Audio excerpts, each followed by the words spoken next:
Hello everybody, today is Wednesday, September 13th. It's 4:30 p.m.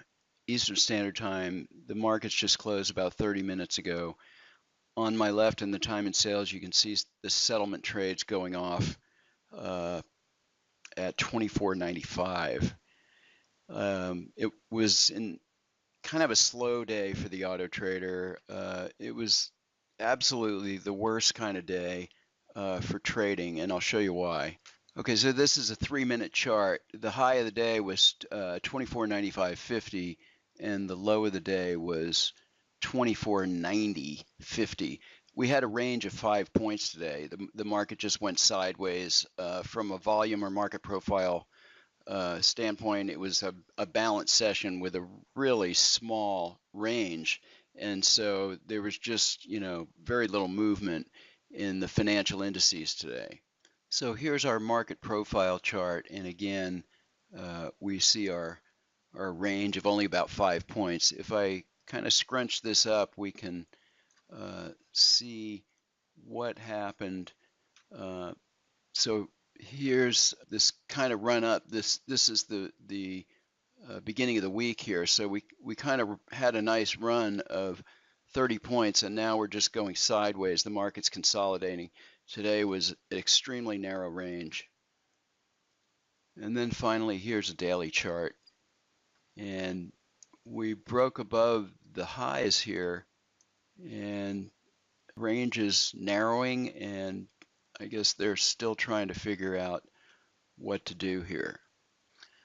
In spite of all that, there were a few standouts. First up is the DAX on the Super 7 tick. So this is a new chart for the DAX. I've been just playing around with some settings, and this delivered in spades. It hit its goal of 2,000 plus positive slippage. And if we look at the trades on the swings here, this was just stellar. So this did drag us down a little bit, but then we came back with a solid winner, and then a short trade here hitting our goal as this dropped. So quite good on the DAX. Note that the best performance today was not necessarily in the financial indices, but the gold turned in a nice couple of trades here and did 690 for the day. We had a loser here that drew us down about $400, $500, but that recovered nicely to put us on the plus side of the ledger at 690 on 2 contracts. Next up is the bonds on a 377 tick line break chart. This particular chart has become very consistent. This not really become very consistent, it has been consistent. We've seen this chart quite a bit, and the entry on this trade here is about as good as it gets, the entry and the exit, obviously trailing by bars as we got down here to the end. So once again, this performed well in the 30-year Treasury bond. This is trading 2 contracts. A couple of ticks here on the 30-year Treasury bond on a precision Renko chart. Had it not been for these couple of losers here, we probably would have fared better. But it is what it is.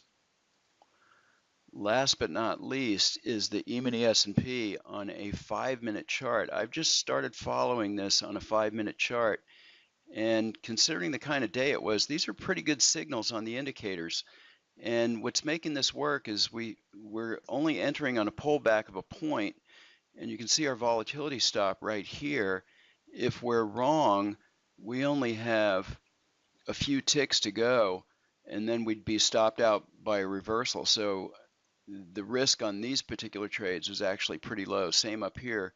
We went long with a 1-point pullback to enter, limit order -4 ticks, and of course if we had a little more efficient entry on this, it could have had a better exit, but nevertheless not too bad. So a long and a short trade back to back, 225 on a day where there's hardly any range is respectable. That's all for today's video. If you would like to find out more, please visit our website at bluewavetrading.com or send us an email to systems@bluewavetrading.com. Thanks for watching today.